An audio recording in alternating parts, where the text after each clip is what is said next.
தீமோத்தேயு, இது நிமித்தமாக எனக்கு பிரியமும் கர்த்தருக்குள் உண்மையும் உள்ள என் குமாரனாகிய தீமோத்தேயுவை உங்களிடத்தில் அனுப்பினேன்.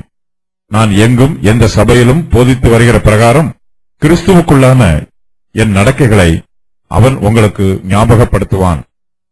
நான் உங்களிடத்திற்கு வருகிறதில்லை என்கிறதாக சிலர் இருமாப்படைந்திருக்கிறார்கள். ஆகிலும் கர்த்தருக்கு சித்தமானால் நான் சீக்கிரமாய் உங்களிடத்திற்கு வந்து இருமாப்படைந்திருக்கிறவர்களுடைய பேச்சை அல்ல, அவர்களுடைய பலத்தையே அறிந்து கொள்வேன். தேவனுடைய ராஜ்யம் பேச்சிலே அல்ல, பலத்திலே உண்டாயிருக்கிறது. உங்களுக்கு என்ன வேண்டும்? நான் பிரம்போடு உங்களிடத்தில் வர வேண்டுமோ, அல்லது அன்போடும் சாந்தமுள்ள ஆவியோடும் வர வேண்டும்? ஞாபகப்படுத்துவான்.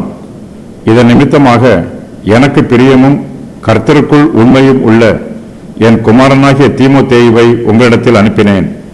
நான் எங்கும் எந்த சபையிலும் போதித்து வருகிற பிரகாரம் கிறிஸ்துவுக்கு உள்ளான என் நடக்கைகளை அவன் உங்களுக்கு ஞாபகப்படுத்துவான். பவுல் கொரிந்தியர் மத்தியில் தீமோத்தேயுவை அனுப்புகிறார். அவரை அனுப்புவதற்கான காரணத்தையும் பவுல் இங்கு குறிப்பிடுகிறார்.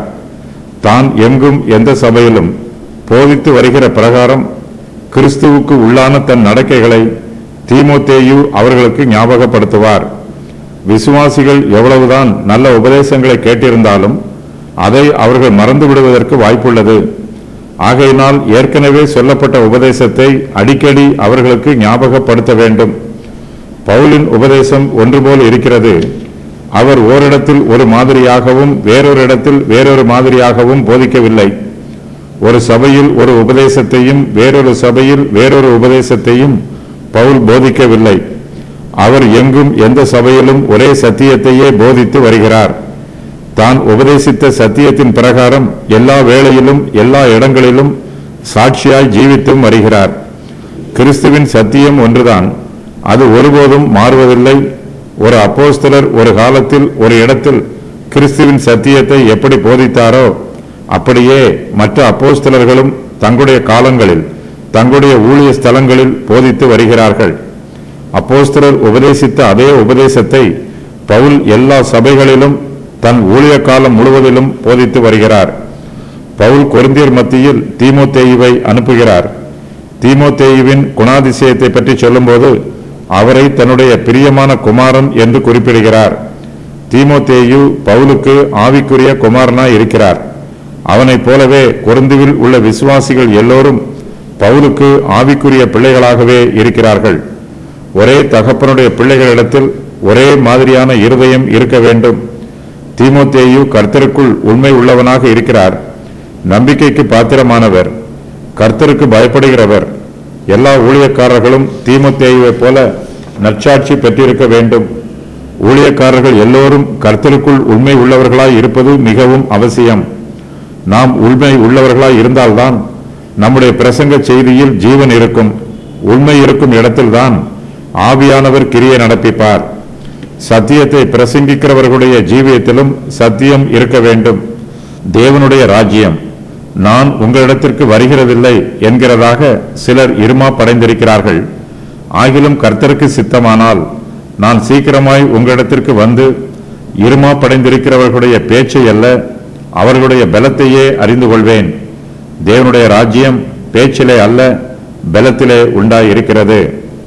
பவுல் கொரிந்தியர் மத்தியில் மறுபடியும் வரமாட்டார் என்று ஒரு சிலர் நினைத்துக் கொண்டிருக்கிறார்கள். இந்த சிந்தனையினால் அவர்கள் இருமாப்படைந்திருக்கிறார்கள். அவர்களை கடிந்து கொள்ளும் விதமாக நான் சீக்கிரமாய் உங்களிடத்திற்கு வருவேன் என்று பவுல் சொல்லுகிறார். தன்னுடைய வருகையை பற்றி சொல்லும்போது கர்த்தருக்கு சித்தமானால் என்னும் வார்த்தையையும் பயன்படுத்துகிறார். கர்த்தருக்கு சித்தமான காரியம் மாத்திரமே வாய்க்கும். தேவனுடைய சித்தத்தின் பிரகாரமாகவே நாம் திட்டமிட வேண்டும், செயல்பட வேண்டும். தேவன் கொடுக்கிற பராமரிப்பின் பிரகாரமாகவே நம்முடைய நோக்கங்கள் எல்லாம் நிறைவேறும். நம்முடைய திட்டங்களை பற்றி சிந்திக்கும் போதும் பிறரிடத்தில் சொல்லும் போதும் கர்த்தருக்கு சித்தமானால் என்னும் வாக்கியத்தையும் சேர்த்தே சொல்லி பழகிக்கொள்ள வேண்டும்.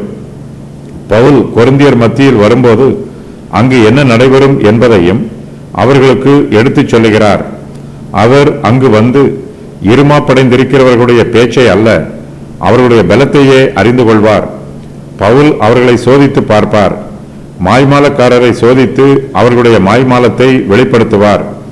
கொரிந்தியரில் சிலர் கள்ள போதகர்களாக இருக்கிறார்கள், துரு உபதேசம் பண்ணுகிறார்கள். தாங்கள் கள்ள உபதேசத்தை சொன்னாலும் இதை சொல்லுவதற்கு தெய்வீக அதிகாரமும் தெய்வீக அங்கீகாரமும் இருப்பதாகவும் சொல்லுகிறார்கள். பவுல் அங்கு வந்து அவர்களுடைய உபதேசத்தை சோதித்து பார்ப்பார். அதில் தெய்வீக அதிகாரமும் தெய்வீக அங்கீகாரமும் இருக்கிறதா என்பதை சோதித்து பார்த்து அதன் உண்மை நிலையை கொரிந்தியருக்கு வெளிப்படுத்தி காண்பிப்பார்.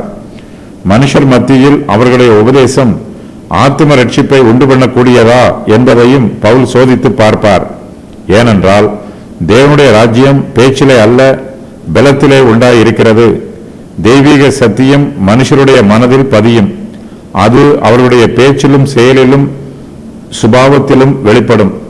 ஊழியக்காரருடைய உபதேசத்தை நாம் எளிதாக சோதித்து பார்க்கலாம். அதை கேட்போரின் இருதயத்தில் தெய்வீக வல்லமை கிரியை நடப்பிக்கிறதா என்பதை ஆராய்ந்து பார்க்க வேண்டும்.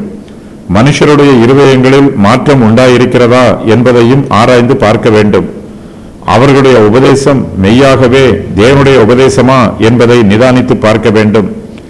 தேவனிடத்தில் இருந்து வருகிற உபதேசம் தெய்வீக உபதேசமாகவே இருக்கும். அது மனுஷருடைய ஆத்மாவை ரட்சிப்புக்கு நேராக வழிநடத்தும். அது மனுஷருடைய இருதயத்தில் கிரியை செய்யும். மனுஷருடைய சுபாவமும் சாயலும் மாறும். அது தேவ சாயலுக்கு ஏற்றாற்போல் மாற்றமடையும். அப்போதுதான் அது தேவனிடத்தில் இருந்து வந்திருக்கிற தெய்வீக உபதேசம் என்று நிரூபிக்கப்படும். பவுல் மறுபடியும் கொரிந்துவிற்கு வரமாட்டார் என்று நினைத்து அவர்களுடைய போதகர்களில் சிலர் இருமாப்போடு இருந்தார்கள். ஆனால் பவுலோ கர்த்தருக்கு சித்தமானால் சீக்கிரமாய் அவர்களிடத்திற்கு வந்து இருமாப்படைந்திருக்கிறவர்களுடைய பேச்சை அல்ல, அவர்களுடைய பலத்தையே அறிந்து கொள்வதாக கூறுகிறார். அன்போடும் சாந்தமுள்ள ஆவியோடும் உங்களுக்கு என்ன வேண்டும்? நான் பிரம்போடு உங்களிடத்தில் வர வேண்டுமோ அல்லது அன்போடும் சாந்தமுள்ள ஆவியோடும் வர வேண்டுமோ? கர்த்தருக்கு சித்தமானால் தான் சீக்கிரமாய் கொரிந்தியரிடத்திற்கு வருவதாக பவுல் சொல்லுகிறார். தான் அவர்களிடத்திற்கு எப்படி வர வேண்டும் என்பதையும் அவர்களிடத்தில் கேட்கிறார். நான் பிரம்போடு உங்களிடத்தில் வர வேண்டுமோ அல்லது அன்போடும் சாந்தமுள்ள ஆவியோடும் வர வேண்டுமோ என்று பவுல் குறிப்பிட்டு கேட்கிறார். பவுலை அவர்கள் எப்படி பார்க்க விரும்புகிறார்கள் என்பதே இந்த கேள்வியின் பொருள். பவுலை அன்பு நிறைந்தவராக பார்க்க விரும்புகிறார்களா அல்லது கண்டிப்பு நிறைந்தவராக பார்க்க விரும்புகிறார்களா என்பதை அவர்களே தீர்மானம் செய்து கொள்ள வேண்டும். துணிகரமாய் பாவம் செய்கிறவர்களை கண்டித்து உணர்த்த வேண்டும். அவர்களிடத்தில் அன்பான மென்மையான வார்த்தைகளை பேசுவதற்கு பதில் கடினமான வார்த்தைகளை கண்டிப்புடன் பேச வேண்டும். நம்முடைய குடும்பங்களிலும் ஆவிக்குரிய ஐக்கியங்களிலும் அன்புக்கும் பாசத்திற்கும் நாம் அதிகமாய் இடம் கொடுக்க வேண்டும். அதே வேளையில் நாம் பிரம்பை கையாட வேண்டியதிருந்தாலும் கர்த்தருடைய நாம மகிமைக்காகவும் நம்முடைய பிள்ளைகளின் பிரயோஜனத்திற்காகவும் விசுவாசிகளின் ஆவிக்குரிய நன்மைக்காகவும் பிரம்பை கையாடுவதில் தயக்கம் காண்பிக்க கூடாது. பிரம்பை கையாட வேண்டும் என்று விசுவாசிகளும் விரும்பக்கூடாது, ஊழியக்காரரும் விரும்பக்கூடாது. பிரம்பு தவிர்க்கப்பட வேண்டிய ஒரு ஆயுதம். நம்முடைய ஆவிக்குரிய சுபாவம் பிரம்பை கையாடுவதை தேவையற்றதாக்க வேண்டும். ஆனாலும் விசுவாசிகள் மத்தியில் கீழ்ப்படியாமையும் துன்மார்க்கமும் துணிகரமான பாவங்களும் நிறைந்திருக்கும் போது பிரம்பை கையாட வேண்டிய அவசியம் உண்டாகிறது. பவுல் கொரிந்தியரிடத்தில் பிரம்போடுதான் வர வேண்டும் என்று தீர்மானம் பண்ணவில்லை. தான் எப்படி வர வேண்டும் என்று அவர்களிடத்திலேயே கேட்கிறார். அன்போடும் சாந்தமுள்ள ஆவியோடும் அவர்களிடத்தில் வருவதற்கும் பவுல் ஆயத்தமாய் இருக்கிறார். பவுலின் எச்சரிப்பு வார்த்தைகளை கேட்டு கொரிந்தியர் மனம் திரும்பினால் பவுல் அவர்களிடத்தில் அன்போடும் சாந்தமுள்ள ஆவியோடும் வருவார். அவர்கள் மனம் திரும்பாமல் தொடர்ந்து துணிகரமான பாவங்களை செய்து வந்தால் அவர்களிடத்தில் பிரம்போடுதான் வருவார். தன்னுடைய அப்போஸ்தல அதிகாரத்தை காண்பிப்பதற்காக பவுல் பிரம்போடு அவர்களிடத்தில் வரவேண்டும் என்று விரும்பவில்லை. அவர்கள் தன்னுடைய உபதேசத்தை ஏற்றுக்கொள்ள மனதாய் இருந்தால் அன்போடும் சாந்தமுள்ள ஆவியோடும் தான் அவர்கள் மத்தியில் வரவேண்டும் என்று விரும்புகிறார்.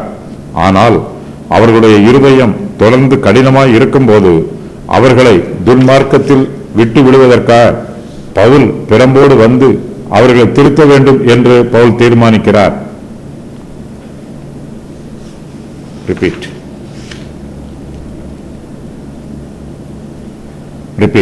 கர்த்தருடைய ஊழியக்காரர்கள் அன்பின் ஆவியோடும் தாழ்மையோடும் ஊழியம் செய்ய வேண்டும். அதே வேளையில் ஊழியக்காரர்கள் தங்களுடைய அப்போஸ்தல அதிகாரத்தை நீதியாய் நிலைநிறுத்தவும் வேண்டும்.